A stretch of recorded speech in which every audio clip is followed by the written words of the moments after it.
of you are doing well.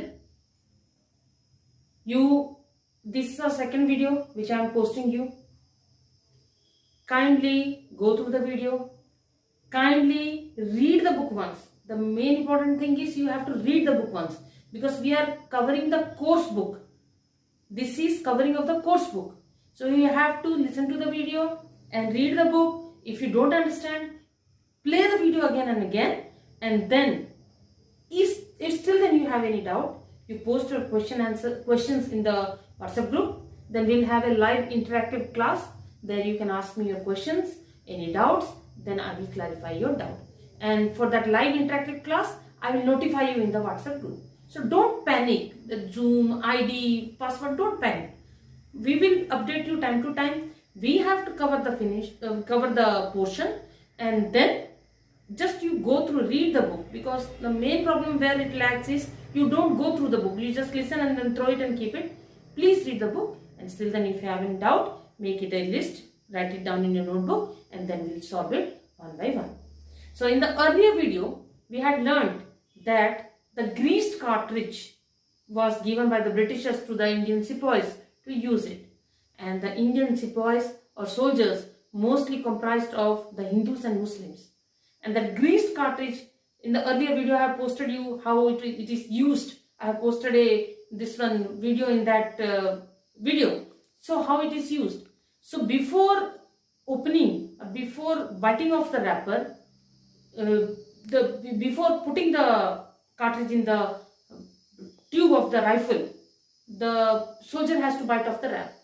And this animal fat, which was mostly made of cow fat and pig fat, this is considered unholy for both Hindu and Muslim religion, and this made them angry, and this made them that the British should consider the religious sentiments of the soldiers, and they thought that they are not thinking anything about the Indian soldiers, and thus they refused to use the Enfield rifle and refused to unwrap the cartridge of Enfield rifle.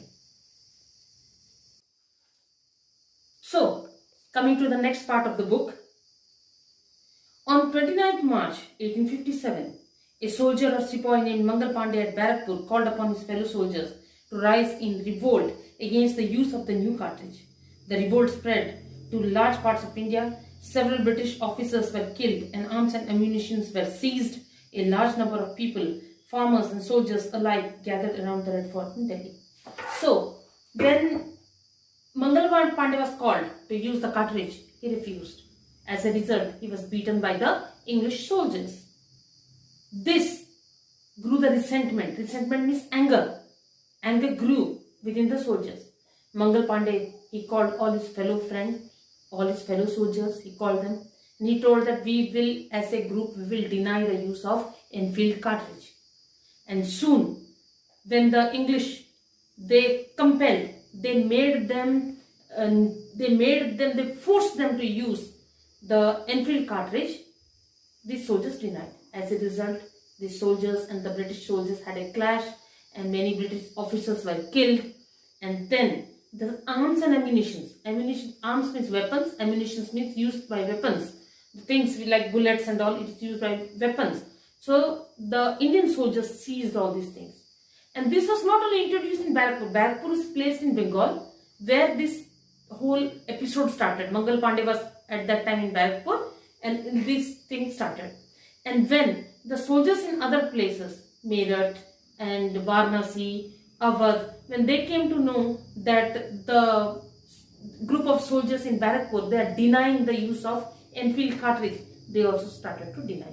And thus, they all joined together to fight against the British, so that they denied, as a group throughout whole of North India, all the sepoys and soldiers, they denied that we are not going to use the Enfield cartridge, and thus there was a clash between the British soldiers and the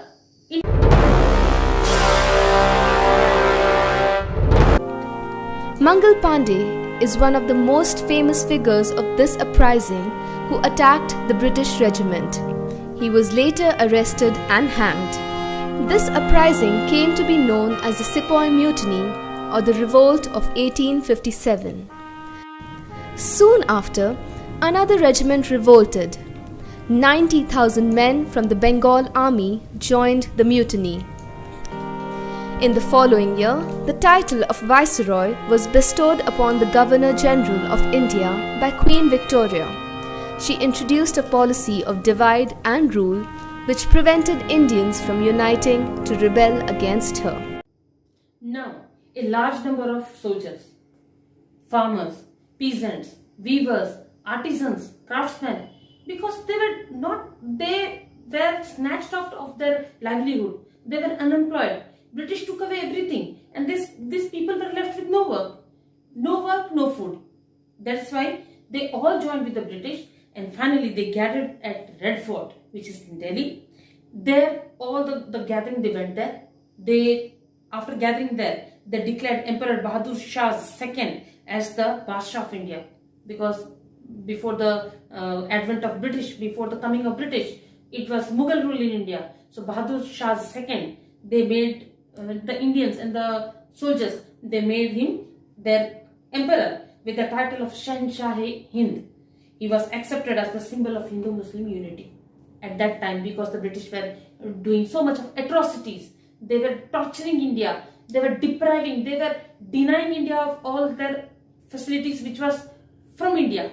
So all these people gathered together, and because no matter whether it was Hindu, whether it was Muslim, all of them united together to fight against the British.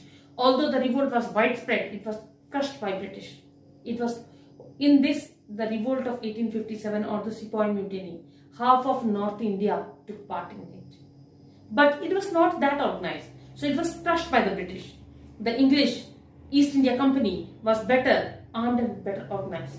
East India Company was fighting with guns.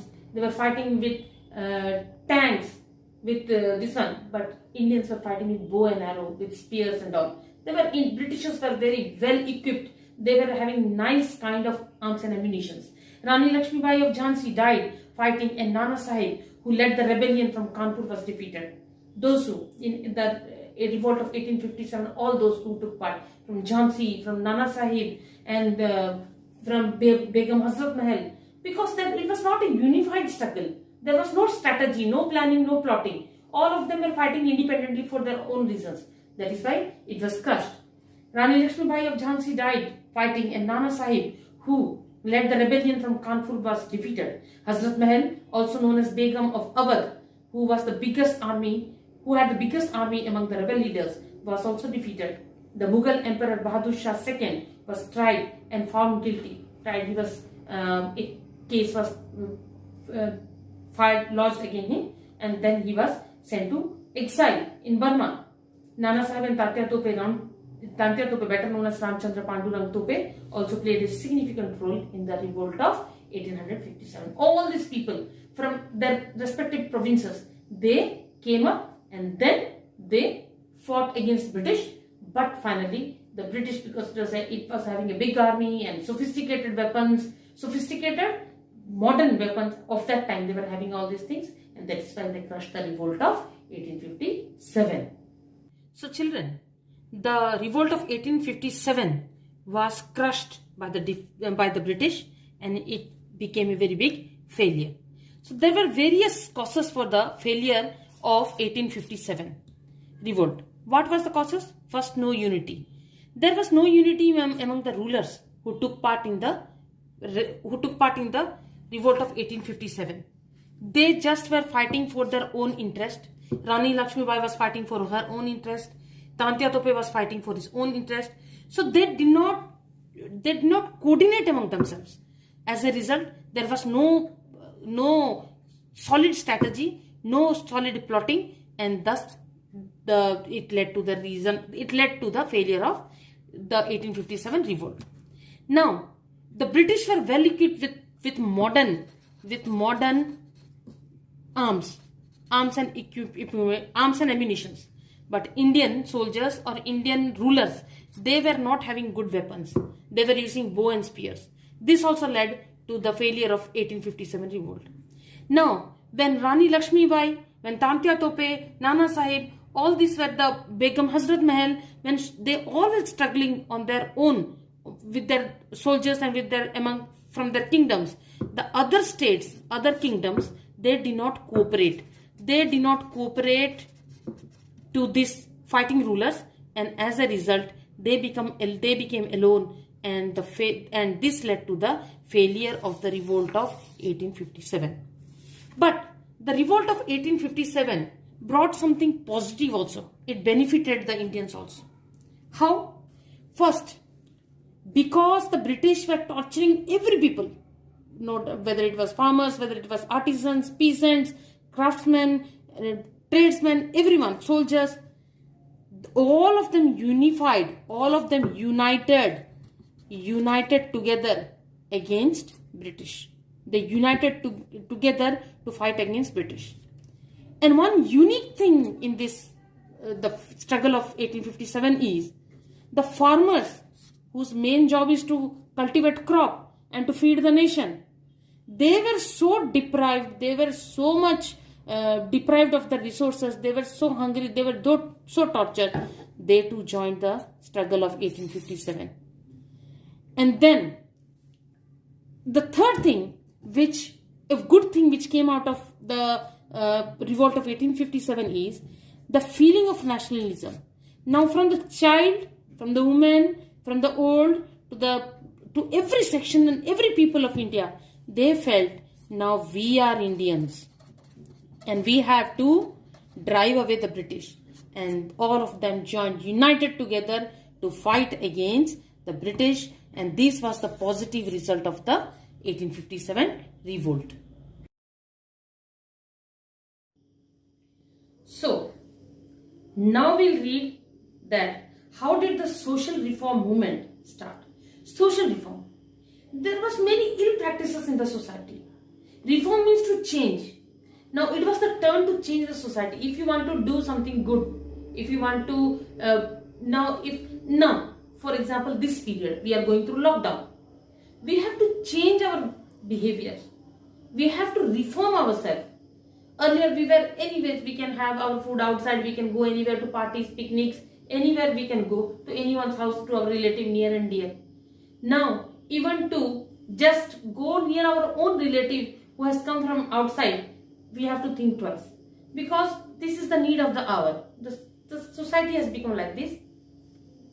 So, now the then British society, because why did the British come? Because there was something wrong in our society and they took advantage of our society. They took advantage of our bad rituals and bad behaviors, and they became our masters.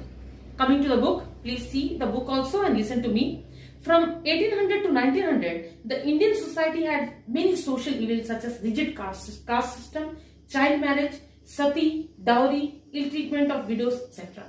This is prevalent till date also. It is not that it has finished, the British went, India is free after 70-75 years also. Still then these practices are prevalent in India. It is there in India, not in a large scale, but 1 or 2 cases of these practices come up daily.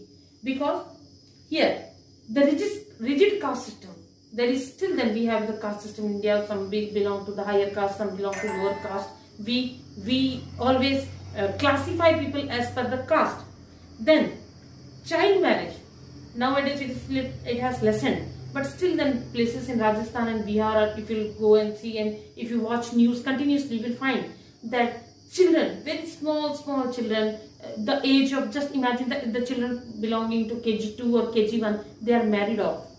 So they don't even know that what is marriage. They don't even know, they are just married off, and then they have to do, no education is given to them, they have to do their household works, and at a young age when they die due to health problems. Then sati system. Sati is a system, just I'll explain you, it is a very tragic system, because suppose, because the girls were married off at young age, due to some case, due to some accident or due to ill health, if the husband of the wife, he dies due to any accident, due to any disease, and due to any, what may be the cause, if he dies, then the wife has to be burnt on the pyre of the husband, dead husband. She has to be burnt alive. The dead husband is there on the pyre, and they have to fire the pyre now, and then the wife has to be thrown alive in the burning pyre. Pyre is where the dead bodies are burnt. Pyre means the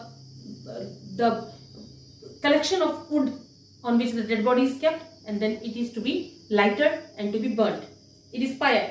And then after sati system, it is dowry. Dowry means giving a big gifts, a huge number of gifts to the girl during marriage.